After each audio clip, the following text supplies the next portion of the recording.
'Cause I'm an albatross. Сәлем достар, біз бүгін әлемнің жаңа жеті кереметі туралы айтатын боламыз. Кеттік. Әлемнің дәстүрлі жеті кереметінің қатарында Галикарнастағы кесене бар. Жаңа кереметтердің қатарында кесене бар. Ол Үндістанның Агра қаласында орналасқан Тадж-Махал кесенесі. Бұл кесенені 17 ғасырдың ортасында Шахджаһан жаһан сүйікті жарына Мумтаз Махалдың құрметіне салған. Мумтаз Махал 14 баласын дүниеге әкелген. Ол осы Үндістан республикасында орналасқан, Үндістан мемлекетінде орналасқан, яғни білесіздер ғой. Келесі әлемнің ең ұзын қорғаны Қытайда орналасқан. Ұлы Қытай қорғанының ұзындығы 8850 километрден асады. Бұл жер радиусынан да ұзын. Қорған құрылысы біздің заманымызға дейінгі 3 ғасырда салына бастады. 2000 жыл бойы Қытай халқы қорғанды жалғастырып, оны одан әрі ұзартты, дейді ғалымдар. Біздің заманымызға дейінгі 1 ғасырда салынған Рим қаласындағы Колизей әлемдегі ең үлкен амфитеатр болып саналады. 50 мыңнан астам орны бар Колизейде бірнеше ғасыр бойы гладиаторлық айқастар мен Рим тұрғындарына арнап әдемі іс-шаралар қойылады. Бұл осы Италияда орналасқан. Ол өте әдемі жер. Келесі Чичен Итса.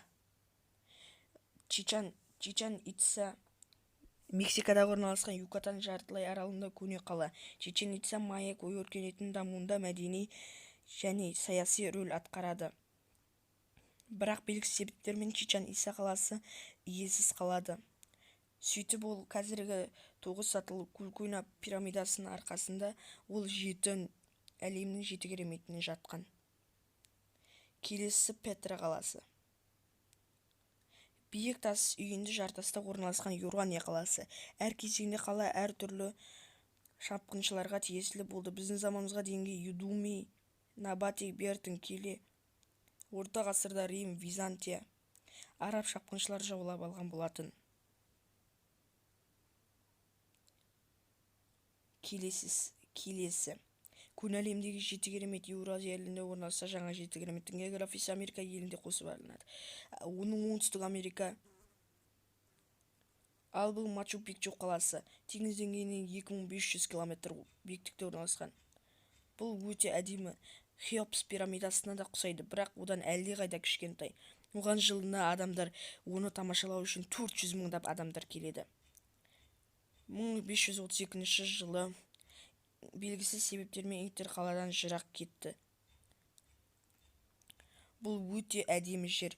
Саяхатшылар көптеп келетін жер болып саналады. Рио-де-Жанейро қаласында бой көтерген Христос мүсіні темір бетон мен сабынды тастан жасалған. Қолдарынан 2 жаққа қарай жайған Христос биіктігі 38 метрге дейін көтерілген. Мүсін құрылысы 1922 жылдан бастап салына бастаған.